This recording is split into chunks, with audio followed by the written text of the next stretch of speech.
Okay, get ready because we are diving deep this time, folk, like really deep. We're talking about the origins of consciousness itself, how it all began. Wow. Yeah.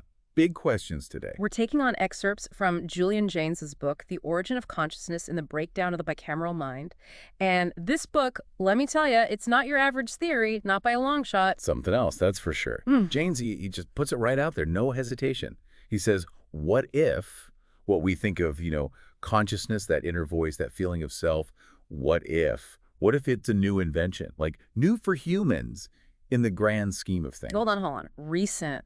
Like recently? You mean there was a time when humans weren't conscious? How did we even function? I mean, we had society, civilizations, right? Right. And that's where the whole bicameral mind idea comes in. So Jaynes, he says, early humans, they didn't experience their own like mental processes the way we do. Yeah. Imagine that instead of thinking, really thinking, your right side of the brain, it just sends out commands, Yeah. and the left side, it hears those commands, but like as hallucinations, like auditory hallucinations. Whoa, okay. So, like, when we read these old texts and people are hearing from gods, it's not a metaphor. They're literally hearing voices. You got it. That's exactly what Jaynes is saying. He uses the Iliad to make his point, Like Right. think about Agamemnon, right? He doesn't really think things through not like we do. He reacts. He reacts to Zeus or to the voice of Zeus in his head. Not poetic license, Jaynes argues, a glimpse into how they thought back then. Man, that is a lot to wrap your head around. But okay.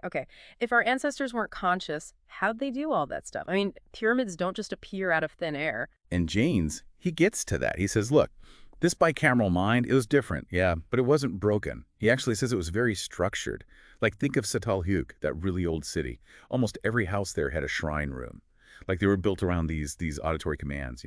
Okay, so we got this bicameral mind working in ways we can barely imagine, but Jaynes, he doesn't just like invent this out of nowhere, does he? There's got to be some basis for this. Oh, absolutely. This guy, he was serious about his research. He looked at everything. Neurology, psychology, he dug up archaeology, you name it.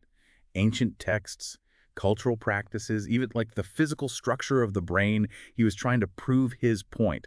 He's really pushing us to rethink like the core of what being human even means. I'll say, I mean, this is making me question, well, everything I thought I knew about thinking. But okay, so we have this bicameral mind that's a totally different way of experiencing the world, and then boom, consciousness.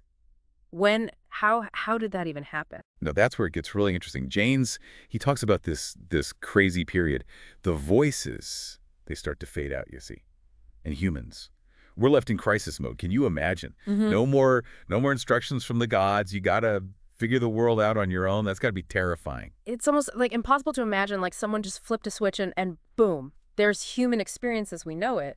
So how do we go from hearing gods to like our own inner voice? It seems like such a huge leap. Yeah, it's like all of a sudden you're driving manual transmission, but no one told you how to shift gears. What does Jaynes say about how this whole, transition happened? How did we get from there to here? Well, he points to a few things, but the one that really stuck with me, it's language. Language changing, evolving. Jaynes, he says, as language got more complex, it created a new space inside our minds, He calls it like a metaphor, the mind's eye. So instead of those commands, our own words, our inner voice, it let us like picture stuff, move ideas around in our heads. Yeah. That's it. And this mind's eye, it's not like literally an eye, right? It's a metaphor. Language made this space for introspection, thinking about our own thoughts, imagining things being different. That, according to Jaynes, that's consciousness, how we know it, being born. Wow. But okay, hold on a sec. If any of this is true, right? Shouldn't we still see signs of that bicameral mind today somewhere? Jaynes thought so. Yeah. He thought so. He pointed to like schizophrenia, people hearing voices, feeling like their self is fragmented, kind of like echoes of that older way of thinking. Hypnosis too, even religious experiences, the way some people create art, he saw links there. Man, that is fascinating and kind of creepy at the same time. Makes you think about like where's the line between, a normal mind and these other states of awareness. Right. And how we see mental illness, that's different now too. Jaynes, he wasn't saying schizophrenia was the bicameral mind, not exactly. Yeah. But maybe it's like a throwback, a glimpse into how we used to be. Like we're carrying around our own evolutionary history, not just like in our bodies, but in our minds too. But going back to that transition, you said it was like chaos. What makes Jaynes say that? He points to this time in Mesopotamia, around like 2000 BC, give or take. And you see this explosion of writing about divination, omens, all these anxieties about gods going silent. It's like people, they're freaking out a little because those voices, those guides, they're They gone. want those voices back, right? They need to make sense of this world, and now it's like way more uncertain. That's it. Jaynes, he argues this wasn't just some blip on the radar of history.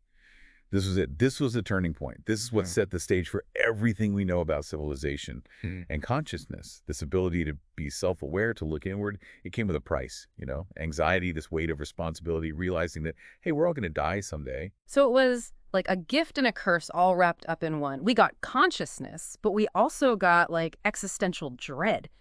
Makes you wonder, did consciousness just like happen to happen, or was it like our brains adapting, trying to deal with a world getting more and more complex? That's the heart of it, yeah. Jaynes, he thought that bicameral mind, it wasn't worse, just different. It worked for a different time. Yeah. Consciousness, it wasn't about being better, it was about survival. So, okay, let's recap. We started with this bicameral mind, those commands in our heads, right? Then language blows up, gets all complex, and bam, consciousness is born. We become like the thinking humans we know and sometimes love.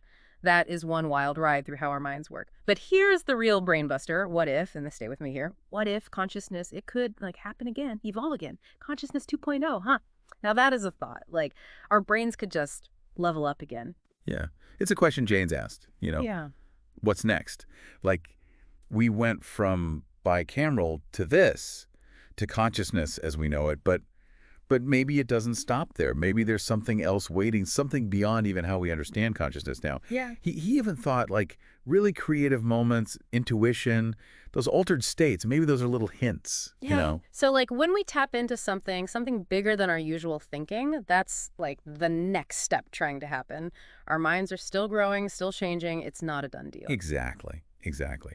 And Jaynes, he thought if we really get this bicameral thing, really understand it, that might be the key. Like, how did it happen the first time? That might show us where we're going next. Man, this whole deep dive, it's been a trip. So many things I just took for granted, about like how our minds work, our history, everything. It's all different now, seeing it through this lens. That's what's so great about ideas like Jaynes is even if you don't buy the whole thing, it makes you think. Yeah. It makes you ask the big questions. Who are we? How do we get here? And those are good questions to ask. For sure. And if any of this even slightly piqued your interest, like even a little, you got to check out Jaynes' book. It's a challenging read. Not gonna lie, but it's worth it. It really is. We've only just scratched the surface here. There's so much more to explore. But that's it for our deep dive today. What will you be thinking about? Keep those minds open, keep asking questions, and we'll see you next time.